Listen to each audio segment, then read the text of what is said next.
Hi friends, welcome back to our channel health insurance guider. मैं सुष्मिता मुस्तफ़ी आज health insurance company के दो plans women care and health assure की comparison लेकर आई हूँ। आई होप कि ये कंपैरिजन आपको समझ में आएगी। अच्छा लगेगा तो लाइक कमेंट करना भी ना भूलें, शेयर भी ज़रूर करें। स्टार हेल्थ जो सबसे ओल्डेस्ट कंपनी है एंड इसके जो नेटवर्किंग हॉस्पिटल हैं सबसे ज़्यादा हैं, तो मैं आपको चलिए बता देती हूँ इसके प्लान्स के दोनों रिगार्डिंग। इनकी जो एंट्री एज है वुमेन केयर में फॉर चिल्ड्रन की क्या है कि 91 डेज से लेकर 25 ईयर्स तक की है एंड फॉर एडल्ट 18 ईयर्स से लेकर 75 एंड हेल्थ एश्योर में 91 डेज से लेकर 18 years for child and for adult 18 years से लेकर 75 ईयर्स तक की है। Policy tenure 1 year 2 year and 3 year की आप ले सकते हैं। इसमें डिस्काउंट भी कंपनी प्रोवाइड करती है। Policy type individual and floater दोनों आप ले सकते हैं। सम इंश्योर्ड जो है वुमेन केयर में आप 5 लाख से लेकर 1 करोड़ तक की पॉलिसी ले सकते हैं एंड हेल्थ एश्योर में 5 लाख से लेकर 2 करोड़ तक की पॉलिसी ले सकते हैं। बट वहाँ एक पॉइंट करने वाली बात है कि जैसे ही आपकी एज 60 क्रॉस करती है, 61 की हो जाएगी, तो आपकी 2 करोड़ की अगर प्लान चल भी रहा है तो वो 50 लाख में कन्वर्ट हो जाएगा, 50 लाख में डिक्रीज़ हो जाएगा। कोई नई पॉलिसी भी अगर आप लेना चाहेंगे 2 करोड़ की तो नहीं मिलेगी, वो 50 लाख तक ही मैक्सिमम मिलेगी फॉर 61 एज के लिए। रूम रेंट में कंपनी ने कैपिंग दी हुई है, लेकिन केवल 5 लाख की पॉलिसी पे 1% ऑफ सम इंश्योर्ड, अदरवाइज इसमें कोई रूम रेंट में कैपिंग नहीं है। दोनों प्लान्स में प्री एंड पोस्ट हॉस्पिटलाइजेशन जो एक्सपेंसेस हैं वुमेन केयर में 60 डेज बिफोर के आपको मिलेंगे, 90 डेज आफ्टर के एक्सपेंसेस मिलेंगे एंड हेल्थ एश्योर में 60 डेज बिफोर के एंड आफ्टर 180 डेज के मिलेंगे। No claim bonus women care में आपको 20% करके मिलेगा। मतलब अगर हमने कोई यूज़ नहीं किया, कोई क्लेम नहीं लिया, तो 20% हमारा सम इंश्योर्ड इंक्रीज़ करेगा। ये 5 टाइम्स में जाकर 100% होगा एंड एश्योर में 25% करके मिलेगा, यानी कि 4 टाइम्स में, मतलब 4 ईयर्स में वो 100% होगा, उसके बाद स्टैग्नेंट रहेगा। रिस्टोरेशन बेनिफिट दोनों कंपनीज में है, लेकिन थोड़ा अलग तरीके से है। रिस्टोर इसमें वुमेन केयर में रिस्टोर 100% है। कोई भी हमारा मतलब क्लेम फर्स्ट आया, सेकंड क्लेम में फिर से अगर ज़रूरत पड़ती है तो कंपनी उस समय विदाउट एनी प्रीमियम चार्जेस हमें रिस्टोर कर देगी। और उसमें एश्योर में मल्टीपल टाइम करेगी, अनलिमिटेड करेगी, जितनी बार हमें चाहिए। एंड अगर थोड़ा सा भी हमने एग्जॉस्ट किया है तो फिर से अगर ज़रूरत पड़ती है तो उसमें भी हमें रिस्टोरेशन बेनिफिट मिलेगी। डे केयर ट्रीटमेंट में जितनी डिजीज़ हैं सारे कवर है दोनों प्लान्स में। हेल्थ चेकअप भी कंपनी देती है as per sum insured.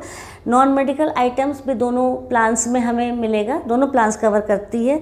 Ayush treatment भी दोनों प्लान्स में कवर है। ओपीडी फैसिलिटी केवल वुमेन केयर में फैसिलिटेड है, मतलब फैसिलिटी मिलेगी ओनली फॉर वुमेन। 2500, 3500 एंड 5000 तक का आपको मिलेगा। होम केयर ट्रीटमेंट ओनली मिलेगा आपको हेल्थ एश्योर में मिलेगा, 5 लाख की पॉलिसी पे ही केवल मिलेगा। अब यहाँ पर आ जाता है कि मैटरनिटी कवर दोनों प्लान्स करती है, जी हाँ, लेकिन वेटिंग पीरियड है। दोनों प्लान में 2 ईयर्स का वेटिंग पीरियड है। वुमेन केयर में 2 ईयर्स के बाद आपको मैटरनिटी कवर मिल जाएगा, एश्योर में भी 2 ईयर्स के बाद मिलेगा, लेकिन सम इंश्योर्ड के 10% तक ही आप यूज़ कर सकते हैं, उतने तक का कैपिंग है एक।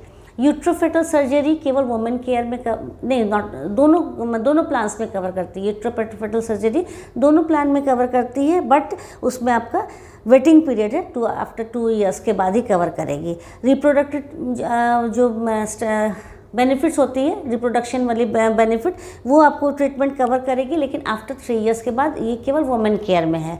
वॉलंटरी स्टरलाइजेशन आफ्टर 2 ईयर्स के बाद ओनली वुमेन केयर में कवर करेगी, ये दोनों एश्योर में नहीं कवर होगा। न्यू बॉर्न बेबी दोनों प्लान्स में कवर होगा। IVF दोनों प्लान में कवर होगा, लेकिन IVF वुमेन केयर में आफ्टर 3 ईयर्स के बाद कवर होगा एंड एश्योर में आफ्टर 2 ईयर्स के बाद कवर होगा, लेकिन लिमिट दोनों प्लान में लिमिट है।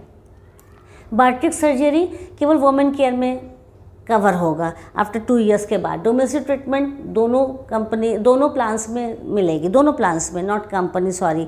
शेयर्ड अकोमोडेशन दोनों प्लान्स में मिलेगा, लेकिन शेयर्ड अकोमोडेशन में 2000 रुपीज़ करके पर डे वुमेन केयर में मिलेगा, मैक्सिमम 7 डेज, और एश्योर में 1000 रुपीज़ करके आपको मिलेगा उसमें। रोड एम्बुलेंस दोनों प्लान्स में एक्चुअल मिलेगा।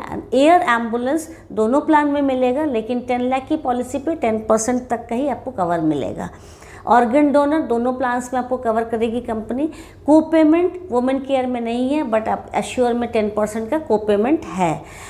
डिडक्टेबल अमाउंट आप चूज़ कर सकते हैं, वो केवल एश्योर में है, वुमेन केयर में नहीं है। डिडक्टेबल अमाउंट में आपको जो चूज़ करने की जो लिमिट है वो 50,000 है एंड 1 लाख है। 50,000 का अगर आप चूज़ करते हैं उसमें आपका प्रीमियम कम हो जाता है, तो उसमें आपको 45% का आपको प्रीमियम कम होगा। और 1 लाख की अगर करते हैं तो 50% का, सॉरी नॉट 50,000, 50% का आपका प्रीमियम कम होगा।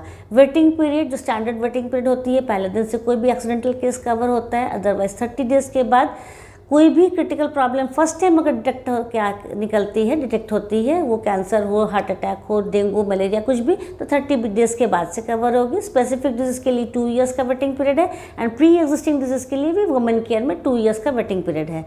बट एश्योर में 30 डेज़ का इनिशियल वेटिंग पीरियड है, 2 ईयर्स स्पेसिफिक डिजीज़ के लिए है and 3 years pre existing disease के लिए है, राइट।